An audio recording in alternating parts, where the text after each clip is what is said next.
Bismillahirrahmanirrahim. Assalamualaikum warahmatullahi wabarakatuh. Kami mahasiswa Universitas Nahdlatul Ulama. Video ini dibuat untuk menyelesaikan tugas UAS mata kuliah teori politik dengan dosen pengampu Ibu Indah Ayu Permata Pribadi SIPM SOS dari kelompok 2 terdiri dari 8 anggota yang masing-masing bekerja sama dalam menyelesaikan tugas video ini. So, langsung aja ke videonya.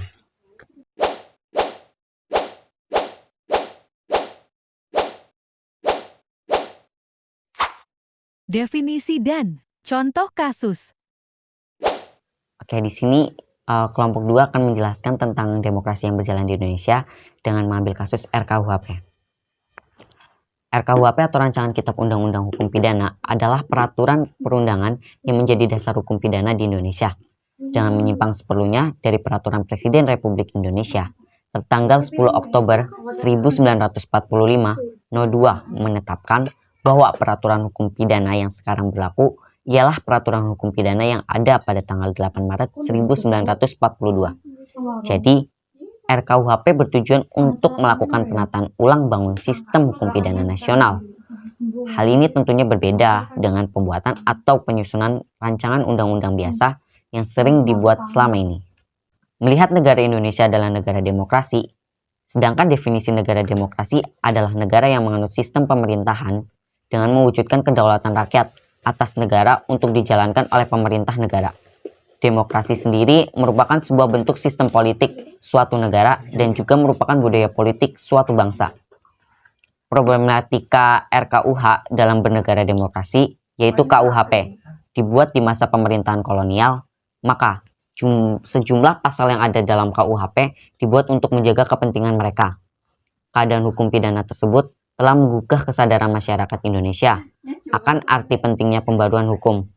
Demokrasi dalam kasus dilarang berisik pada malam hari yang apabila dilanggar akan terkena denda sebesar 10 juta. Terbilangkan sangat mengagetkan publik. Walaupun begitu, pasal ini terbilang baik. Dengan adanya pasal ini dapat membuka kesadaran masyarakat Indonesia akan arti pentingnya pembaruan hukum pidana secara komprehensif yang di dalamnya mengandung misi untuk mentaati asas-asas yang tersurat dan tersirat dalam buku RKUHP. Guna membangun sistem harmonisasi, demokratisasi, dan dekolonisasi. Asal-usul KUHP dan pasal yang terkait dengan kasus.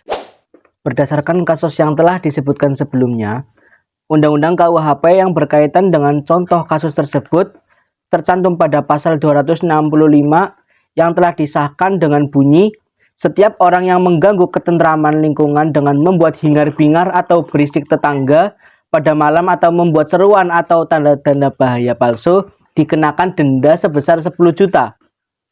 Pengesahan RKUHP ini melalui proses pembahasan secara transparan, teliti, dan partisipatif.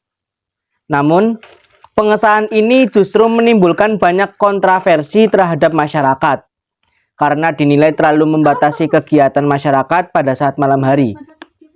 Meskipun masih banyak pertentangan lain terhadap kebijakan RKUHP yang telah disahkan, menurut aparat pemerintah, pengesahan ini dianggap lebih sesuai dengan budaya dan hukum Indonesia dibandingkan dengan undang-undang yang dianut sebelumnya, yang mana undang-undang tersebut merupakan turunan dari kolonial Belanda. Macam-macam hukum pidana. Kasus pidana tersebut, Menteri Yasona menjelaskan 3 pidana yang diatur, yaitu 1. Pidana pokok. Dalam pidana pokok RKUHP tidak hanya mengatur pidana penjara dan denda saja, tetapi menambahkan pidana penutupan, pidana pengawasan, serta pidana kerja sosial. 2. Pidana tambahan. Pelaku tindak pidana dapat dikenai pidana tambahan berupa pencabutan hak tertentu, perampasan barang, pengumuman putusan hakim, pembayaran ganti rugi, pencabutan izin, dan pemenuhan kewajiban adat setempat. 3. Pidana tindakan khusus. Pelaku tindak pidana dapat pula dijatuhi tindakan, yaitu perwujudan nyata dari diterapkannya double track system dalam pemidaan Indonesia. Contohnya, RUU KUHP mengatur tindakan apa yang dapat dijatuhkan bersama pidana pokok dan tindakan yang dapat dikenakan kepada orang dengan disabilitas mental atau intelektual. Menurut kelompok kami, terdapat dua pandangan terkait bagaimana kondisi berjalannya demokrasi di Indonesia. Kelebihannya yaitu 1. Mengatur ketertiban, keamanan, dan kenyamanan bermasyarakat. 2. Menumbuhkan kesadaran masyarakat.